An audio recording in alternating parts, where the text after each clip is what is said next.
pessoal, preparados para mais um mergulho nas sombras com o canal Ecos de um Crime?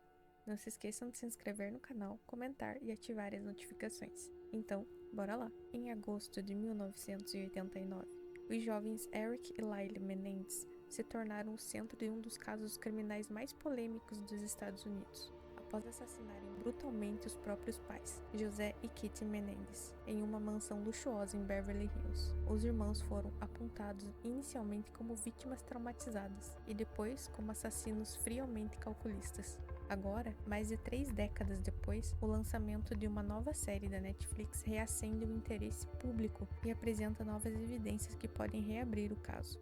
José Henrique Menendez nasceu em 1944, em Havana, Cuba, em uma família rica e tradicional. Seu pai era uma estrela do futebol e empresário contábil, e sua mãe uma nadadora premiada. Com a ascensão de Fidel Castro ao poder, a família perdeu tudo e José foi enviado aos Estados Unidos, onde começou uma nova vida sem dinheiro e sem saber inglês. Extremamente ambicioso, ele estudou contabilidade, casou-se com Mary Kitty Anderson e aos poucos ascendeu na indústria da música e do entretenimento. Tornou-se um dos executivos mais influentes da RCA Records e mais tarde CEO da Live Entertainment. José era exigente, frio e obcecado por sucesso, tanto no trabalho quanto na vida pessoal, impondo até mesmo rigor aos seus 2 filhos. Joseph Lyle Menendez nasceu em 10 de janeiro de 1968, na cidade de Nova York, e Eric Galen Menendez, nascido em 27 de novembro de 1970, em Blackwood, Nova Jersey, cresceram em um cenário de luxo em Nova Jersey e depois na Califórnia, matriculados nas melhores escolas particulares, mas por trás dos uniformes impecáveis e dos treinos de tênis diários havia disciplina rígida, horários de estudos, quarentena de doces, controles de cada refeição, proibição de amizades impróprias e cobrança incessante de alto desempenho, especialmente em esportes individuais como o tênis.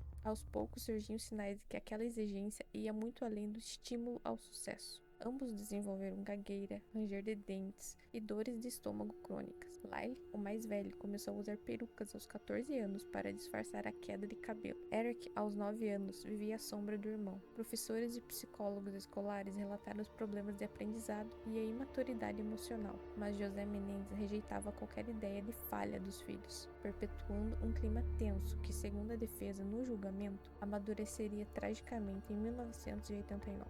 Já na adolescência, a rigidez familiar começou a gerar rachaduras visíveis. Lyle demonstrava insegurança e revolta, especialmente com a imposição de usar peruca para esconder a calvície precoce. Eric, por sua vez, começou a se envolver com jovens considerados rebeldes e passou a adotar comportamentos arriscados. Foi nessa fase que os irmãos iniciaram uma série de arrombamentos em casas de amigos e vizinhos em Calabasas, subúrbio de classe alta na Califórnia. Os crimes revelaram um lado sombrio, usavam o roubo como uma forma de obter dinheiro sem precisar pedir ao pai. Quando foram pegos, José Menendez contratou um advogado para proteger a imagem dos filhos. O acordo judicial previa que Eric assumiria toda a culpa, pois era menor de idade. Ambos escaparam da prisão, mas o caso deixou marcas profundas, inclusive no julgamento público da comunidade local. Mesmo antes das crescentes tensões, José e Mary continuavam a proteger a imagem da família perfeita. Em público, os Menendez eram um retrato do sucesso. Executivos de alto escalão, filhos em universidades prestigiadas, casas milionárias. Em casa, porém, o ambiente era sufocante.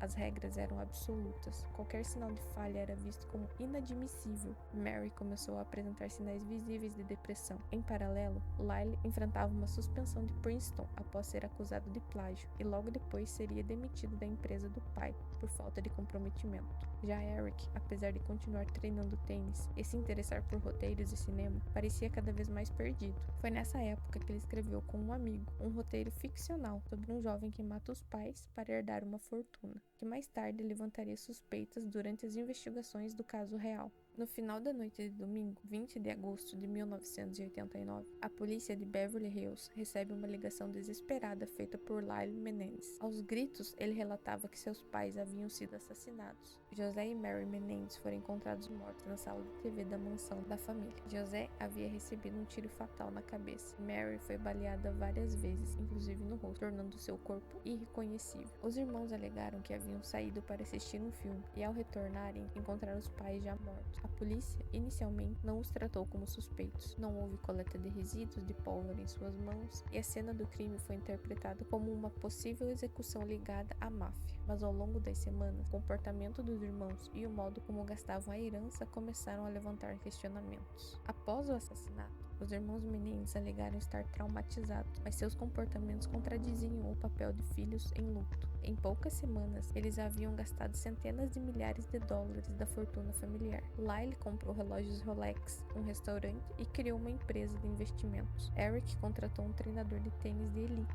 e comprou um novo Jeep. Os dois alugaram propriedades luxuosas e organizaram festas frequentes. O caso começou a ganhar destaque na mídia. Fotógrafos registraram os irmãos na primeira fila dos jogos da NBA. Sorrindo, rindo, a opinião pública, antes empática, passou a vê-los com desconfiança. A polícia, agora sob pressão, começou a reexaminar o caso com mais rigor. A descoberta de que um dos irmãos havia comprado espingardas dias antes do crime, usando identidades falsas, deu início a uma nova fase da investigação. A virada de chave do caso aconteceu graças ao terapeuta de Eric Menendez. Durante uma sessão de terapia, que fazia parte do acordo feito por conta dos roubos cometidos por ele e seu irmão Lyle, Eric revelou ter cometido os assassinatos junto com o irmão. O terapeuta, perturbado com a confissão, comentou o caso com sua amante, que por sua vez denunciou a situação à polícia. Embora o sigilo médico do paciente normalmente fosse inviolável, as gravações das sessões foram liberadas judicialmente depois que Lyle ameaçou o terapeuta durante o encontro no consultório. As fitas continham confissões explícitas de ambos. Com as evidências em mãos, a polícia prendeu Lyle enquanto saía de casa. Eric, que estava em Israel para um torneio de tênis, retornou voluntariamente aos Estados Unidos para se entregar. O caso explodiu na mídia. Pela primeira vez, o público via os irmãos não apenas como herdeiros traumatizados, mas como suspeitos friamente calculistas. O primeiro julgamento dos irmãos Menendez começou em 1993. Ambos admitiram ter matado os pais, mas a defesa buscou mudar a narrativa. O argumento principal era de que os irmãos haviam sido vítimas de abusos físicos, psicológicos e sexuais durante toda a infância e adolescência, e que agiram por meio de medo e desespero. Os depoimentos foram profundamente emotivos. Lyle e Eric descreveram entre lágrimas as agressões do pai e a cumplicidade da mãe. Falaram sobre como José Menendez os forçava a atos sexuais, manipulava psicologicamente e impunha um ambiente de terror constante. Familiares dos irmãos testemunharam no julgamento, alegando presenciar certos abusos e circunstâncias estranhas envolvendo o comportamento tanto de José quanto de Mary. A defesa tentou convencer o júri de que os assassinatos foram a última tentativa de escapar de um ciclo de abusos. A sociedade se dividiu. Parte do público via os irmãos como vítimas, outra os tratava como assassinos mimados. No fim, o júri não conseguiu chegar a um veredicto e o julgamento foi anulado. Em 1995, o segundo julgamento começou, agora sem a presença da mídia nas salas de tribunal. Dessa vez, a defesa optou por uma abordagem mais contida, apenas Eric depôs, e o foco nos abusos foi limitado. O juiz restringiu o uso de partes dos depoimentos emocionais e das alegações de abuso sexual, o que comprometeu a principal linha de defesa dos irmãos. O júri ouviu novamente as gravações do terapeuta e teve acesso às fotos gráficas do corpo dos pais. Um roteiro escrito por Eric anos antes, no qual personagens adolescentes matavam os pais ricos, também foi usado como elemento de acusação, sugerindo premeditação. Após semanas de deliberação, os jurados chegaram ao veredicto: culpados. Lyle e Eric Menendez foram condenados à prisão perpétua sem direito à liberdade condicional. A defesa recorreu, solicitando ao menos que os irmãos pudessem cumprir a pena na mesma prisão, mas o pedido foi negado. Por mais de 2 décadas, os irmãos permaneceram em presídios diferentes, trocando cartas e se comunicando esporadicamente. Somente em 2018, os irmãos foram transferidos para a mesma unidade prisional. O reencontro foi descrito como comovente. Os dois se abraçaram e choraram muito por minutos, depois de 22 anos sem se ver.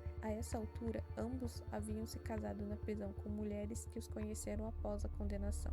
A história dos irmãos Menendez voltou a ganhar fôlego recentemente com a série documental da Netflix, produzidas pelos criadores de Dahmer, que trouxe uma nova geração de espectadores ao caso. A série reacendeu o debate sobre os abusos sofridos pelos irmãos, agora vistos sob a lente de uma sociedade mais consciente dos impactos do trauma da infância e da violência doméstica. Vídeos dos depoimentos de Lyle e Eric viralizaram, gerando empatia e indignação. O caso ganhou uma nova camada de complexidade com a divulgação de uma carta escrita por Eric Menendez a um primo, 8 meses antes dos assassinatos. Na carta, Eric descreve os abusos sexuais cometidos pelo pai, muito antes de qualquer confissão judicial.